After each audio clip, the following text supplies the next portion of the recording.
Hockey pro লিগের Europe লিগের জন্য ভারতের 24 সদস্যের দল ঘোষণা করা হয়েছে। ভারত টুর্নামেন্টের 2 লেগে আর্জেন্টিনা, বেলজিয়াম, জার্মানি এবং গ্রেট ব্রিটেনের বিরুদ্ধে দুবার করে মোট 8টি ম্যাচ খেলবে। প্রথম লেগ 22 থেকে 30 মে বেলজিয়ামের অ্যান্টওয়ার্পে অনুষ্ঠিত হবে এবং দ্বিতীয়টি 1 থেকে 12 জুন লন্ডনে অনুষ্ঠিত হবে। এই টুর্নামেন্ট প্যারিস অলিম্পিকের জন্য ভারতের ড্রেস রিহার্সাল হিসেবে কাজ করবে এবং ভারতীয় দলের প্রধান কোচ ক্রেইগ ফুলটনকে প্যারিসের জন্য ভারতীয় দলকে ভালোভাবে তৈরি করতে সাহায্য করবে। সম্প্রতি অস্ট্রেলিয়ার কাছে অ্যাওয়ে টেস্ট সিরিজে ভারত 5-0 ম্যাচে হেরেছে। শুক্রবার রাতে দোহায় শুরু হচ্ছে ডায়মন্ড লিগ।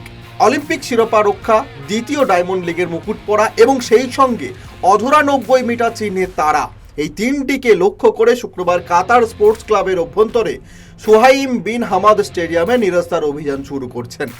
দক্ষিণ আফ্রিকা এবং তুরস্কে প্রশিক্ষণ নিয়ে চোপড়া বছরের প্রথম প্রতিযোগিতায় নামছেন প্যারিস অলিম্পিকের জন্য সুর সেট করার জন্য।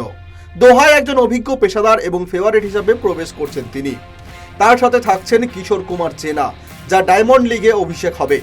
জেনা, যিনি অস্ট্রেলিয়ায় প্রশিক্ষণ নিয়েছেন, এশিয়ান গেমসে রৌপ্য জয় এবং প্যারিসের জন্য যোগ্যতা অর্জনের পর থেকে তার চিত্তাকর্ষক উন্নতি অব্যাহত রাখার চেষ্টা দোহায় করবেন তিনি। কথায় আছে ওস্তাদের মার শেষ রাতে, সেটাই যেন দেখিয়ে দিল Real Madrid.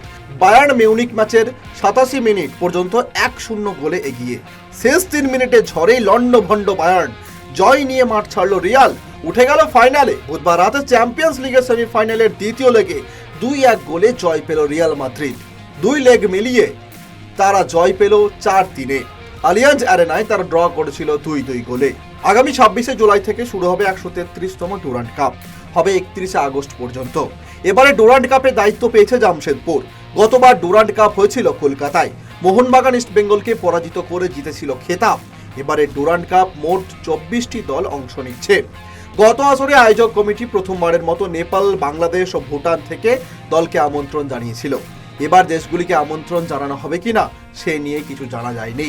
Belgian forward Romelo লুকাকুর চেলসিতে থাকা নিয়ে অনেকদিন ধরেই জল্পনা চলছিল।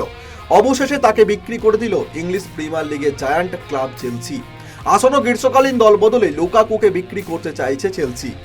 এই তারকা ফরওয়ার্ডের জন্য 38 মিলিয়ন দাম নির্ধারণ করেছে চেলসি। লুকাকুর এজেন্টের সঙ্গে আলোচনার পর লুকাকু রিলিজ ক্লজ নির্ধারণ করেছে চেলসি। মঙ্গলবার সামাজিক মাধ্যমে এই খবর নিশ্চিত করেছে বিদেশি সংবাদ মাধ্যম। কোপার আয়োজক যুক্তরাষ্ট্রের কাছে উগ্র সমর্থকদের তালিকা পাঠালো আর্জেন্টিনা ফুটবল অ্যাসোসিয়েশন অর্থাৎ FA। আসন্ন কোপা আমেরিকার নিরাপত্তা ব্যবস্থা নিয়ে কাজ করছে আর্জেন্টিনার ন্যাশনাল সিকিউরিটি এজেন্সি।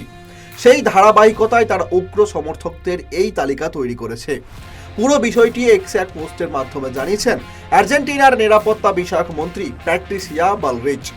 এই ভক্ত অনুরাগীদের নিয়েই এবার কোপাতে বিপাকে পড়তে হচ্ছে আর্জেন্টিনাকে।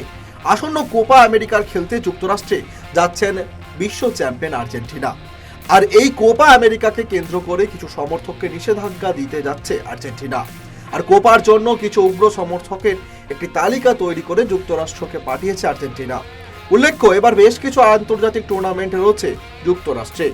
সেদিকে লক্ষ্য রেখে নিরাপত্তা ব্যবস্থা ঠিক রাখতে বেশ কিছু পদক্ষেপ নিয়েছে যুক্তরাষ্ট্রের জাস্টিস অ্যান্ড হোমল্যান্ড সিকিউরিটি বিভাগ।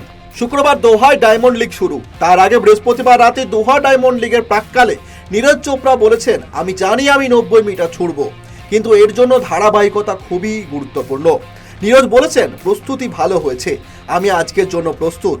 আমি 88 থেকে 90 মিটারের মধ্যে আটকে গেছি এবং আমি সত্যি এই বাধা ভাঙতে চাই। তবে আমার ফোকাস সুস্থ থাকা এবং ধারাবাহিক হওয়া। এটি আমার শক্তিশালী পয়েন্টগুলির মধ্যে একটি, সর্বশ্রেষ্ঠ অস্ত্রগুলির মধ্যে একটি। আমি জানি আমি 90 মিটার ছুটব, কিন্তু ওই যে বলেছি, এর জন্য ধারাবাহিকতা খুবই গুরুত্বপূর্ণ।